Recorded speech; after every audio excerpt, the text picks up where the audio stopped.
তীব্র ঝড় বৃষ্টিতে ভেঙে পড়ল গাছ। খড়গপুর লোকাল পুলিশের তৎপরতায় দ্রুত স্বাভাবিক যান চলাচল।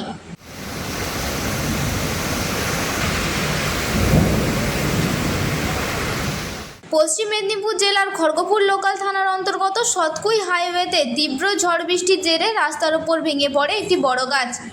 এর ফলে সাময়িকভাবে ব্যাহত হয় যান চলাচল এবং বিপাকে পড়েন সাধারণ মানুষ ও পথ চলতি যানবাহন। খবর পেয়ে দ্রুত ঘটনাস্থলে পৌঁছে যায় খড়গপুর থানার পুলিশ। প্রাকৃতিক দুর্যোগকে উপেক্ষা করে পুলিশ কর্মীরা নিজ উদ্যোগে রাস্তার উপর পড়ে থাকা গাছ সরানোর কাজ শুরু করেন। তাদের এই তৎপরতায় অল্প সময়ের মধ্যেই রাস্তা পরিষ্কার হয়ে যায় এবং পুনরায় স্বাভাবিক হয় যান চলাচল। পুলিশের এই মানবিক ও দায়িত্বশীল ভূমিকার জন্য স্থানীয়দের মধ্যে প্রশংসার ঝড় উঠেছে। বর্তমানে পরিস্থিতি সম্পূর্ণ স্বাভাবিক রয়েছে।